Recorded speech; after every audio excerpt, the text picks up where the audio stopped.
everybody, it's Jess here at Bless Jess. Thank you so much for watching. Welcome to the video. I'm very excited to share how my family used and loved the DAS pass in Walt Disney World, the Disability Access Pass for people with disabilities, how it worked, everything like how we got it set up, how it actually worked on each ride, how my family enjoyed it. We have a 10-year-old who has autism, and it makes waiting in lines very, very difficult. Just like the close proximity of other people is very hard for him, waiting in a like very close quarters, just like the crowd noise. It's very hard. And so this was such a blessing. We also in our party had my brother-in-law, who is a 35-year-old that has a disability. He also has autism, and he does pretty good waiting in lines, but he's a little bit more understanding, I think, than Nate would be. But still, it was very great for him as well, because he is nonverbal.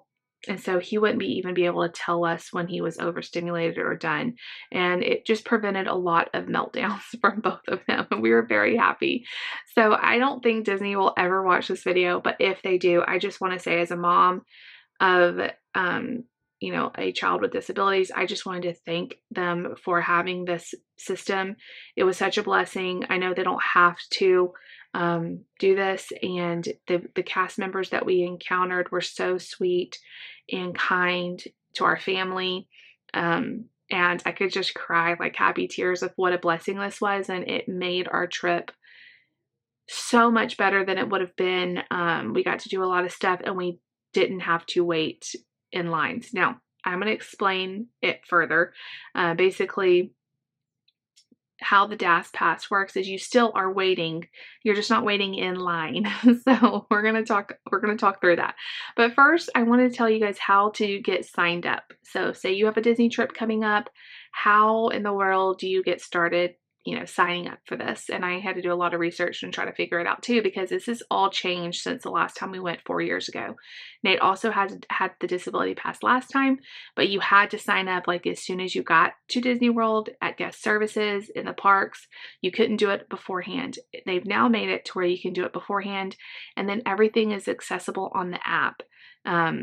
They didn't have that last time. Last time you had to like go to the rides and get a piece of paper and scan your card at the ride and all this stuff, and then come back, and it's all different now. So I'm going to kind of go through it. How you get started signing up. So there's 2 different ways to do it. I definitely recommend the first way, which is doing it in advance, but you don't have to. You can do it the day of in the parks, just like you used to have to do it. But I'm going to go into more detail about the pre-signing up and the advantages for doing that. So you go to your Disney World website that you bought your tickets at, Disney World. I just pulled it up just to show you guys. It's like disneyworld.disney.go.com. You sign into your account, you go to guest services, and then you go to guests with disabilities. And then there's a link to click on that says register for DAS. DAS, Disability Access System, that's what I think it is. And once you click on that, you need to pick a time that you have to just wait around for a while, because it's not fast. I'm hoping as Disney gets better and better, it may be a little quicker, but right now it took me a long time. I sat with my browser open on my phone and just kind of went about having it right next to me, making sure that I was still logged in. But because a couple of times it tried to log me out, I just had my browser open, and it was almost 3 hours of waiting, which is a lot. I will say my mother-in-law did it a little bit a different day, and she didn't have to wait maybe an hour or so. So it went a lot faster for her. I don't know if there's any rhyme or reason. I've heard people say like first thing in the morning is better. The person needs to be with you at home with you when you do this. You can't do it without the person you're registering. So I had to do it when Nate was home from school. The hours are like 7 to 7, or maybe open a little bit later. I know they don't open till 7, 7 to 8. I don't remember, but it's pretty much all like business day. And so I did it around dinner time, or late afternoon to dinner time. Is by the time I got on with them, it was almost dinner time. My mother-in-law did it around noon, so it may be a little bit better if you can do it earlier. But basically, before they come on and talk to you, they just have you verify the person's name and what days you're coming to Disney World, because you can only register 30 days to 2 days before your trip, before your day in the park. So you can't do it more than 30 days out, and you can't do it any less than 2 days out. So if you're in that window, then you can proceed. And then before you knew it, I was connected live with a cast member virtually. I could see them, they could see me. And he basically just asked me, they were super nice, just asked me like what was going on with Nate to where we needed this pass. And I basically told, you don't have to tell them specific diagnoses if you don't want. I do think that may help. But I just told them, Nate has autism. Being in close proximity with a lot of people, waiting for a long time in a small place is very, very hard for him. Crowd noise is very difficult for him. And so just being in that close proximity of like everybody talking and waiting is really hard. And so he said, yes, absolutely. He qualifies to get the pass.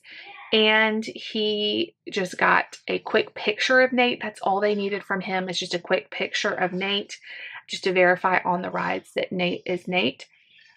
And that way nobody can like trick the system and try to abuse the system. So I think that's really, really smart.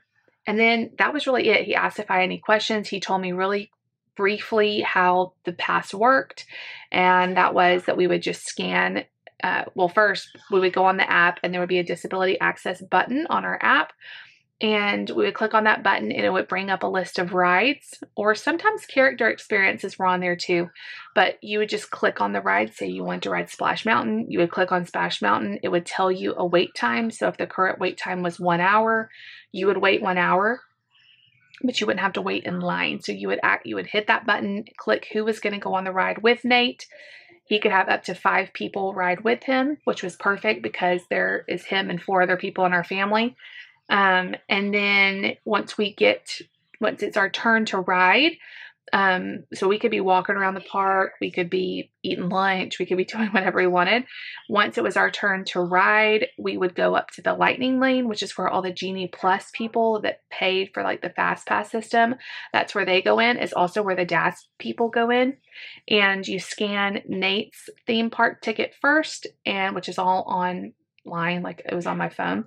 And then we would scan the rest of the people who were waiting, and that was it. And we would be able to go in.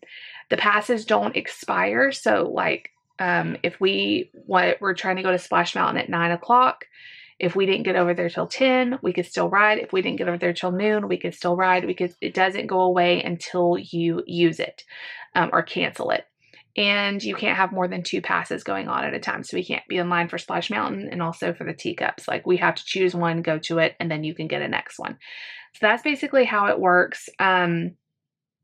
My brother-in-law also, like I said, has autism. And so he had one, and my in-laws were able to ride. We were able to intermix and ride either with Kevin or with Nate. And I don't know if you're in a situation where you're going to be traveling with 2 people with a disability pass. It got a little confusing at first because there was some glitch, and we both were signed up to where we couldn't intermingle like that. Like, David couldn't ride with Kevin. He could only ride with Nate, which made it hard if so many people didn't want to go on a ride. And, I don't know if that's making sense, but if David wanted to ride a ride that Nate didn't want to ride, he couldn't until we got it fixed. All we had to do was, when we went to guest services, and they were able to fix it. I don't know what they did, but they fixed it. So if you have any issues, the guest service people are amazing. So I would say definitely go into the park and get them to fix it, any issues you're having. And they made it to where we could all ride. Our whole party could ride with each other. I think you do have to be linked in together, and we were, but there was another glitch going on besides that. I'm trying to think of what else to tell you. The biggest tip I have is, once you scan in to ride a ride, say you scan into Splash Mountain. We didn't even ride Splash Mountain. I don't know why I'm using that one, but say you're scanning in to ride Splash Mountain. Once you scan in, you can go ahead and sign up for another disability pass, because once you do scan in, you're going to be waiting another 5 or 10 minutes. It's not completely instant. You're waiting a very short line, but it's still a little bit of a line, which Nate thankfully did really well with. because it was fast and you were like moving the whole time. So you can go ahead and look on your phone and pick another ride and go ahead and get in line for that while you're still waiting to ride the other ride. It's a little tip that makes it a lot faster. And so by the time we rode the ride and then walked over to the new ride, it was a lot closer to time to ride it. So that really helped. I found that everyone that we encountered, Disney guests, Disney cast members, were so nice to our family. I know you feel like you're taking advantage of a system and like people are having to wait in line, but if you truly need this service, I wouldn't feel bad about it. Like people were so understanding, were so nice to us.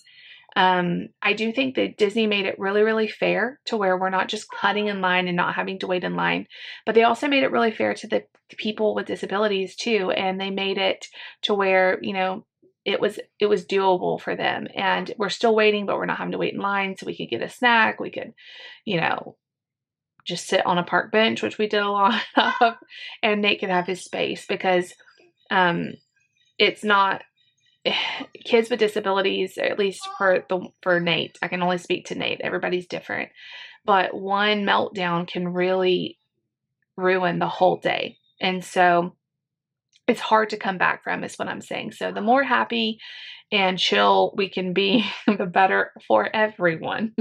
So it was really fun. I would also recommend, here's a couple of other disability, not related to the DAS tips. Use mobile ordering for food. It was amazing. You can order food on the app and you don't have to stand in line. It made it really, really fast. And so when you need food, you can just get it. Even if you like pre-do it a little bit, like when we started to get hungry, you know, we didn't wait till we were like starving to then look for the mobile order. It was really, really nice. Also, we loved the family/handicap bathrooms. I would say probably 90% of the bathrooms we went to had a separate bathroom for disabilities, which was amazing because my son is 10. He still needs help in the bathroom, and it's getting to the point where he's getting a little big to go into the ladies' room. I mean, I still take him in there if I need to. You know, it is what it is. If it's an emergency, we're going in there. But if we had the option to do the separate bathroom, that's definitely what we would do.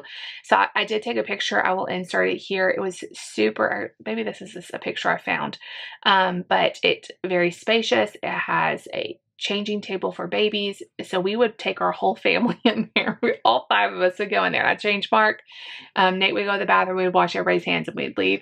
But it was really, really helpful to be able to have a little extra space and to have a little bit extra privacy. It had a sink in there and everything. It was really nice. So be looking for those. It's kind of, sometimes if you're not looking for them, you miss them. And I found most of the time they were empty. So, I mean, a few times I ran into people that were already in there, which is, you know, understandable. Of course, there's other people that need to use them too. But a lot of times they were empty. And so we're able to go right in and go to the bathroom. And I've told you guys my other disability tips. The tracker we had on Nate worked really, really well. I was able to track him all over the park, and it was pretty down to exactly where he was. We never lost him or anything like that, thank God. But we had a system in place. So if your child is a wanderer, I will link the video I did all about the different things we were planning on doing to keep Nate safe in the parks. But that worked out extremely well. I'm trying to think if there's anything else. The DAS Pass system was amazing. We did use it even to meet a couple of characters, and not having to wait for that was amazing. Most of the DAS Pass doesn't include shows, or some of them do include shows, but some of them don't.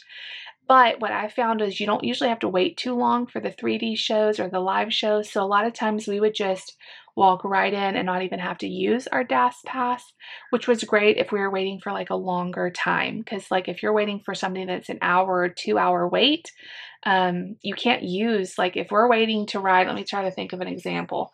Say we're waiting to ride Pirates, and Pirates has an hour plus wait. we can't access anything else for another hour. So we would go do a show or something like that that we didn't have to wait for, or a ride that wasn't as popular. So you're still able to wait in line when you want to, but you don't have to, if that makes sense. So we would access both. If the line wasn't too long, we would just do a standby line.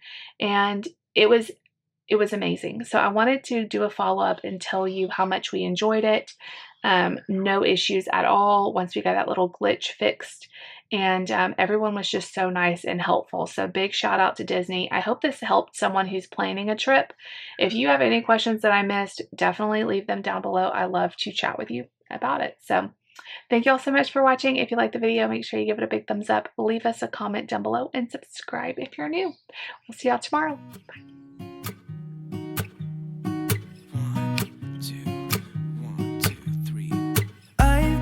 Feeling so small, watch the clock ticking off the wall, but tonight I'm letting it go. Spend my coin for sure. I'm gonna be